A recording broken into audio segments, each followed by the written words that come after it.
நீங்கள் பார்த்துக் கொண்டிருப்பது உங்கள் விஜய். காத்துட்டு இருக்கிறதுல நமக்கு என்னைக்குமே குறையில்லை. ஏன்னா நாம காத்துட்டு இருக்கல, சர்வேஸ்வரன் காத்துட்டு இருக்கார். அவருக்கு பொறுமை ரொம்ப அதிகம். சனாதன தர்மத்தை சேர்ந்தவர்களே நாம் அனுஷ்டிக்க வேண்டிய தர்மத்தை அனுஷ்டிக்கலையே, பெருமாள் என்ன கோவிச்சுட்டாரான்னா எப்பவும் மன்னிக்கிறார் மன்னிக்கிறார் மன்னிக்கிறார். கூறத்தாழ்வான் ரொம்ப ஆச்சரியமா சாதிக்கிறார். எத்தனையோ அபராதங்களை நான் பண்ணிவிட்டேன். யத் பிரம்ம ருத்ர நியுத யத் பிரம்ம கல்ப நியுத அனுபவேப்யநாசியம் தத்கில் விஷம் சிருஜதி ஜந்துரிஹ க்ஷணார்த்தே. ஒரு ஜந்து அரை வினாடியில என்ன பாபத்தை சம்பாதிக்கிறாரோ அதை போக்கிக்கிறதுக்கு தொலைக்கிறதுக்கு பிரம்மாவனுடைய கல்பகோட்டி காலம் வேணுங்கிறார். பிரம்மாவனுடைய ஆயுட்காலம் எவ்வளவோ அத்தனை அனுபவிச்சாலும் போக முடியாத அளவுக்கு இவன் பாபத்தை சம்பாதிச்சுடுறான். இத்தனை சம்பாதிச்சதை போக்கிக்கிறதுக்கு எனக்கு வழி தெரியாது என்னால் இல்லை க்ஷாமியஸ்யஹோ தது அபிசந்தி விராம மாத்திராது. அது அத்தனை பாபங்களையும் நான் இனி இந்த பாபத்தை செய்ய வேண்டாம் என்பதாக யோசித்து கொண்டிருக்கிறேன் என்பதற்காக என் மனம் ஈடுபடுகிறது என்றொத்தன் சொன்னா கூட மொத்தத்தையும் மன்னிச்சுடுறியே. பாபத்தை நிறுத்தினத்துக்குன்னு குறத்தாழ்வான்னு சொல்ல வரல. இப்போ இந்த பாபங்கள் எல்லாம் இனிமே பண்ண வேண்டாம், ரொம்ப நாளா பண்ணியிருக்கேன், கொஞ்சம் நிறுத்திவிடலாமோன்னு யோசிக்கிறேன் அப்படின்னு சொன்னதுக்கே நிறுத்தி விடுறானாம் பெருமாள். அப்படிங்கிறதுக்கே மன்னிச்சு விடுறான்னு சொன்னால் பெற்ற தாய் எப்படி குழந்தை குற்றங்கள் அனைத்தையும் ஏற்றுக்கொள்வரோ அப்படித்தான் பெருமான் ஏற்றுக்கொள்கிறான். அந்த பரமாத்மாவுக்கும் ஜீவாத்மாவுக்கும் உண்டான தொடர்பு அது ஞான தொடர்பா, கர்ம தொடர்பா, பக்தி தொடர்பா, பிரேம தொடர்பா, ஷரீராத்ம பாவமா, தாஸ்ய பாவமா, பிதாபுத்திர பாவமா, அல்லது பர்த்தா பாரியா பாவமா, தாரியதாரக பாவமா, ரக்ஷரக்ஷக பாவமா, இந்த தொடர்புகளுக்குள்ள சேஷசேஷி பாவமா, இதுக்குள்ள எந்த தொடர்பு பெருமானுக்கு அந்த ஜீவாத்மாவுக்கு இருக்கு, எந்த தொடர்பு மூலம் நாம் அவன் அடையலாம் என்பதில் வேணுமானால் சங்கரரும் ராமானுஜரும் வல்லபாச்சாரியரும் நிம்பார்க்கரும் முதலானவர்கள் சைதன்யரும் இவர்கள் எல்லாரும் கருத்து மாறுபட்டிருக்கலாமே தவிர பக்தியினாலே ஜீவாத்மா பரமாத்மாவை அடைகிறான், அவனோட ஆனந்தப்படுறான்ங்கிற கருத்துல ஒரு மாறுதலுமே இல்லையே. இப்போ என்ன சைத்தன்யர் சொல்லியிருக்கலாம், பிரேம பாவத்தாலே மோட்சம் நுட்டு அதுதான் பண்ணணும்னு சைத்தன்ய மகாபிரபு சொல்லியிருக்கலாம், வல்லபாச்சாரியர் சொல்லியிருக்கலாம் அந்த பெருமானுக்கு சின்ன குழந்தைய போல கைங்கரியம் பண்றது தான் முக்கியம் நுட்டு, ராமானுஜர் சொல்லியிருக்கார் அவன் சேஷி நான் தாசன் அதனால தாசனா தாசியமா கைங்கரியம் வேணும் என்ன அவர் சொல்லியிருக்கலாம். இப்படி வேணா அவ சொல்லியிருக்கலாமே தவிர ஜீவனுக்கும் பரனுக்கு ஏதான தொடர்பு இல்லைன்னு சொல்லி வச்சுட்டாளா, இல்ல பக்தி வேண்டான்னு ஆறான்னு சொன்னார்களா, சொல்லலை. அப்ப சைவர்களும் இதே ஒத்துக்கிறாளான்னா தாராளமா ராமானுஜர் என்ன சொல்லியிருப்பாரோ அது அத்தனையும் 3/4 வீசம் சைவர்களும் ஒத்துப்பா. யார் முன்னாடி யார் பின்னாடிங்கிற விசாரத்துக்கெல்லாம் வரவே இல்லை. இப்போ ஏன்னா இப்போ இப்படி சொன்னேன்னா அது எல்லாத்துலேயுமே பிரிவினைன்னு பார்க்க ஆரம்பிச்சிட்டோம்னா இவர் சைவர்கள் சொன்னத்தை ராமானுஜரும் சொல்லியிருக்காருன்னு சொல்றாரா, இல்லை ராமானுஜர் சொன்னத்தை சைவரும் சொல்லியிருக்காருன்னு சொல்றாரான்னு பார்ப்போம் அப்படின்னு பாதி பேருக்கு தோணும். முதல்ல இந்த விசாரத்துக்கு போகக்கூடாது. இவர் ராமானுஜர் சொன்னத்தை சைவர் சொன்னதா சொன்னாரா, சைவர்கள் ராமானுஜரை ஒத்துக்கிறாளான்னு நம்ம பார்க்க போனால் வியாபிய ஞானத்திலேயே இருக்கும்னு அர்த்தம். அப்போ வியாபக ஞானத்துக்கு நம்ம வரவே இல்லை. வர வேண்டியது நம்ம உயரத்தின்டாகணும், வியாபக ஞானத்துக்கு வந்துடணும் இல்லையோ.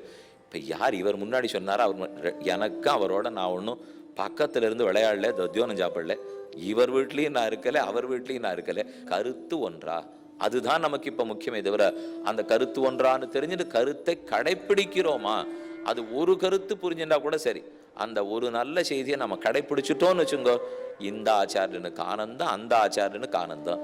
என்ன இப்போ 2 ஆச்சாரியர்கள் சேர்த்து கீழேந்து எடுத்தா எனக்கு கசக்கிறதா சொல்லுங்க.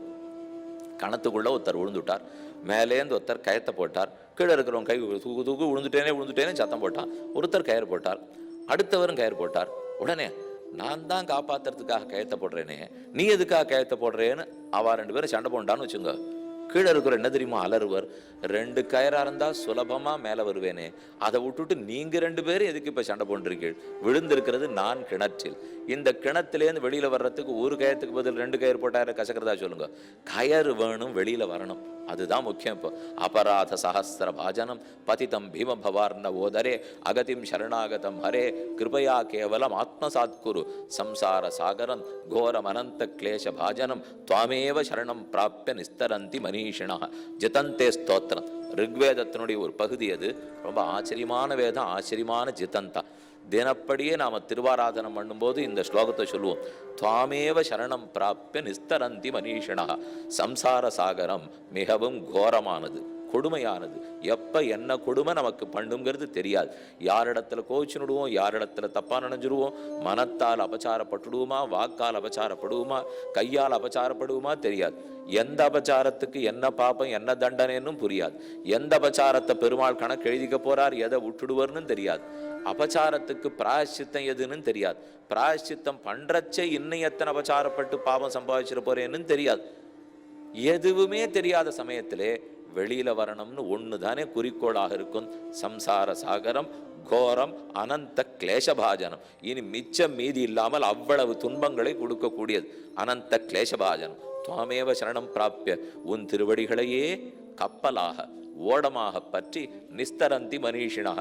இதுல வல்லபாச்சாரியர் இந்த ஸ்லோகம் வாண்டான்னு போறாரா, இல்ல ராமானுஜர் சரின்னு சொல்ல போறாரா, சங்கரர் ஸ்லோகமே தப்புன்னு சொல்ல போறாரா? அனைவரும் ஒப்புக்கொள்ள போவது கண்டிப்பா பற்றி கொள்ளுகிறோம் அவன் திருவடிகள் தான்.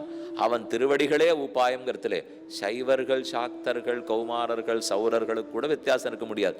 அப்ப ஜீவாத்மா முதல்ல ஒரு கடவுளிடத்தில் தன்னை ஒப்படைக்க வேண்டும்.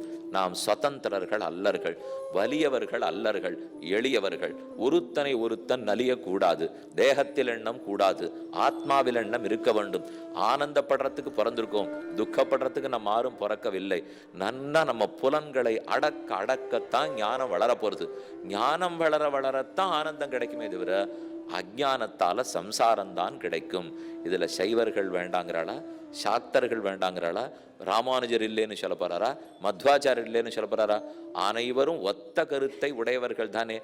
ஆகவே ஒற்றுமை நிறைய இருக்குன்னு முதல்ல புரிஞ்சுப்போம். ஒற்றுமை இருக்கு. அப்ப நாங்கள்லாம் என்னை விட்டு கொடுத்துடணுமா? நாளிலேருந்து நான் வைஷ்ணவனா இருக்கணுங்கிறீரா வேண்டாங்கிறீரா? இல்லை நாங்கள்லாம் இப்போ ஸ்மார்த்தாளா இருக்கலாமா வேண்டாமான்னால் இருக்கட்டுமே. எல்லாத்துக்குள்ளேயும் பிரிவினை இருக்கு. எதுக்குள்ள இல்லை? என் உடம்புக்குள்ள இல்லையான்னு எல்லாம் ஒரு மொத்தையா பிடிச்சி வச்ச மாதிரி என் உடம்பு இருந்தால் என்னமா இருக்கும்? இப்போ தோல் தோளாக தான் இருக்கணும், கை கையாக தான் இருக்கணும். இந்த கை இருக்கிற மாதிரி இங்கே விரல் இருந்தால் எப்படி இருக்கும்? ஒன்னையும் பொறுக்கி எடுக்கிறது கூட முடியாது. உன்னை கீழேந்து எடுக்க முடியுமா? அதே இந்த விரல் இருக்கிற மாதிரி கை இருந்தால் என்ன ஆகும்? உன்னை தூக்கினா தொப்புன்னு கீழே விடும். ரெண்டுமே ஆகாது. வேற இந்த இடம் இப்படித்தான் இருக்கணும், இந்த இடம் இப்படித்தான் இருக்கணும். இந்த 5 விரலுக்குள்ள வித்தியாசம் இருந்து தான் ஆகணும். ஒரு இடது கைக்கும் வலது கைக்கும் வித்தியாசம் இருந்து தான் ஆகணும். வேறுபாடு இருக்கிறதுனால ஒரு குறையும் இல்லை. இப்போ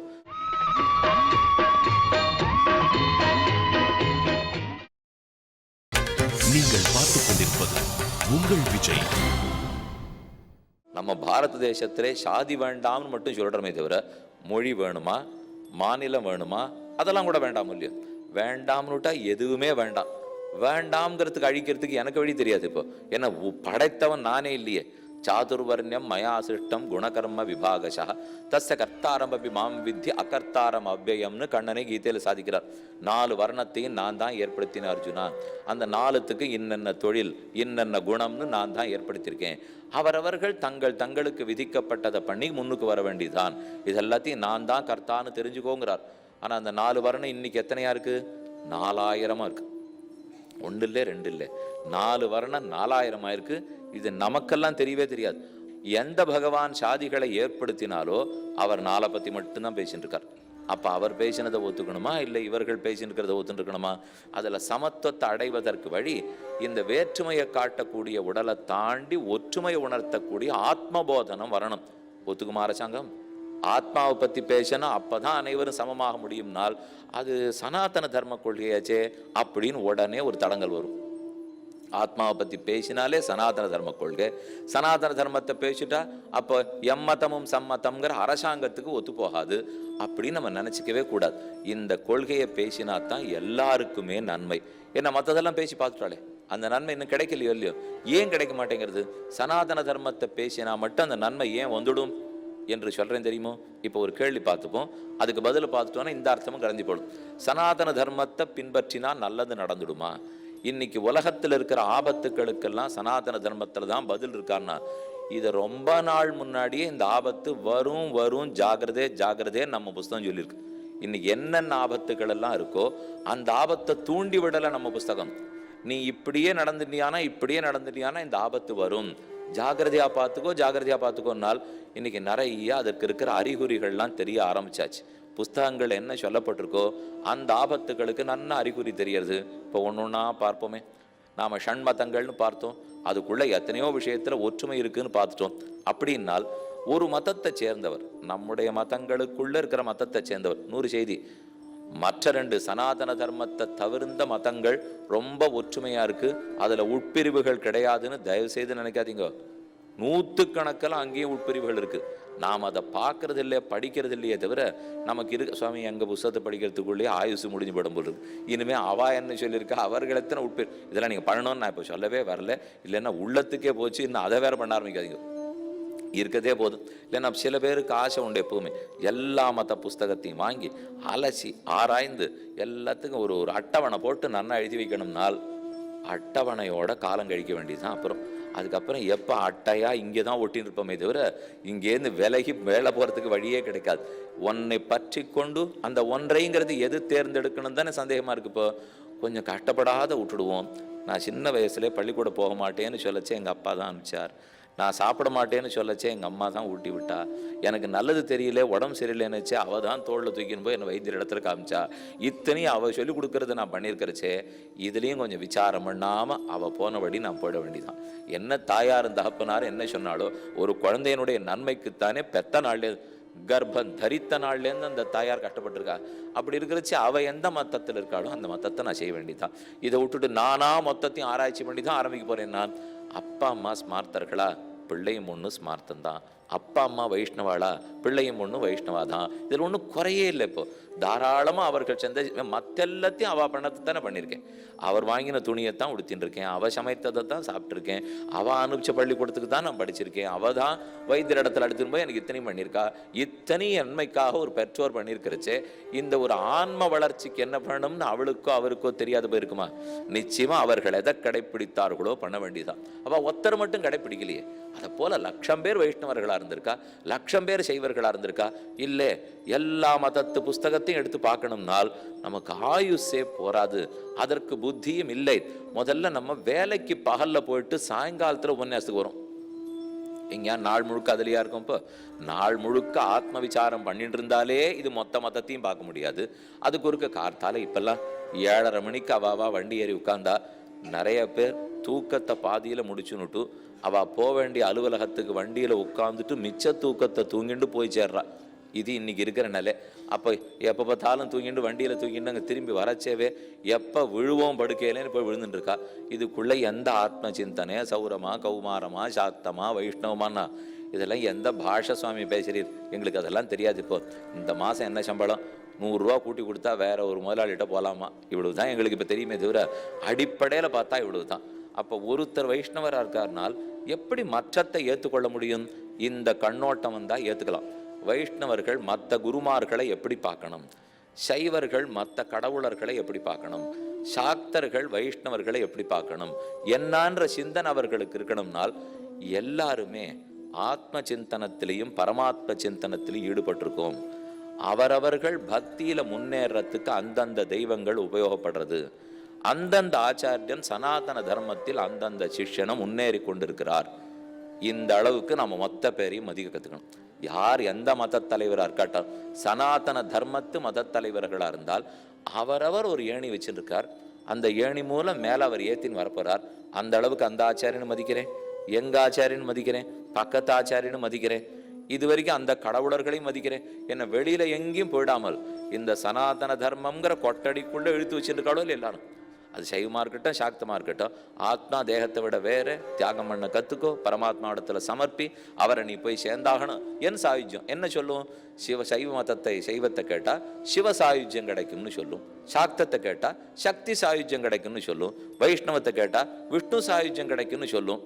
சாயுஜ்யம் கிடைக்கும்னு சொல்லுமா இல்லையா? இப்போ நான் சொன்னதில் அதில் வித்தியாசமே வரலையோ இல்லையோ? யாரோட சாயுஜ்யம்ங்கிறதுல வேணா வித்தியாசம் வந்தது தவிர இந்த உடல் விட்டு தாண்டி போகிறோங்கிறதுல ஒருத்தருக்கு மாற்று கருத்தே கிடையாது. ஆனால் வேற மதம்னு பார்த்தீங்கன்னா சனாதன தர்மத்தை தாண்டி வெளியில் இருக்கிறதுக்கு அது ஒத்துக்காது. நீ இந்த மதத்தில் இருந்தியானா சாயுஜ்யம், இந்த மதத்தில் நீ இல்லையானா இருக்கவே கூடாது அப்படின்னு எப்படி ஒத்து வர முடியும்? அப்படி இந்த 6 மதஸ்தர்களும் சொல்லலை பாருங்க. என்ன அந்தந்த தெய்வத்தோட நீ சாயுஜ்யத்தை அடைய போற. இந்த நினைவுல தான் நாம மற்ற தெய்வங்களையும் பார்க்கணும், மற்ற மத தலைவர்களையும் நாம பார்க்கணும். நீங்க சட்னு ஒரு கேள்வி கேட்கலாம்.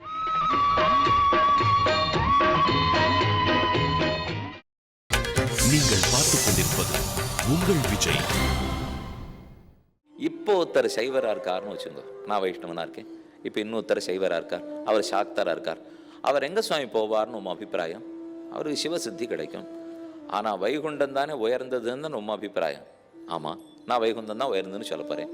அப்போ சைவர் கைலாசம் போகிறது தான் வசந்தவர்னு தானே அவருக்கு அபிப்பிராயம் இருக்கும். ஆமாம், அப்போ அவர் உயர்ந்ததுன்ற சொல்கிற கைலாசத்துக்கு நீ போக மாட்டீரே, நீர் வசந்ததுன்னு சொல்கிற வைகுந்தத்துக்கு அவர் வரப்போகிறது இல்லையே. அப்போ எப்படி உங்களுக்குள்ள சம்மத்தம்னு பேசிக்கிறீள்?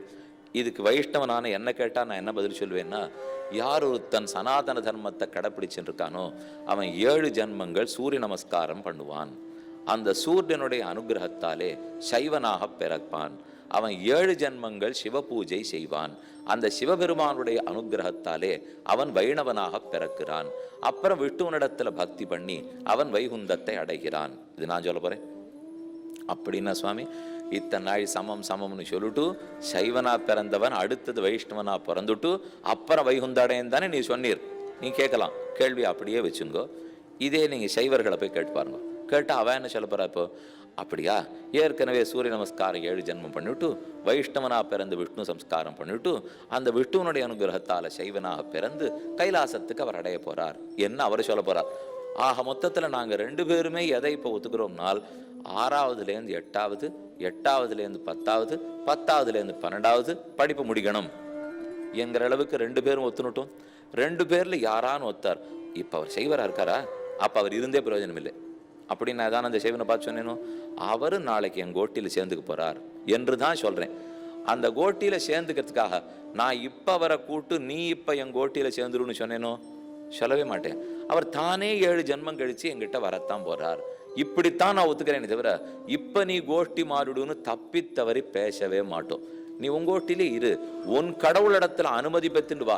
இந்த 2 பேருமே சொல்ற அழகான கண்ணோட்டத்தை பார்க்கணும். நீ எந்த கடவுளை இப்ப வணங்கிட்டு இருக்கியோ அவரிடத்துல அனுமதி பெற்றுக்கொள்.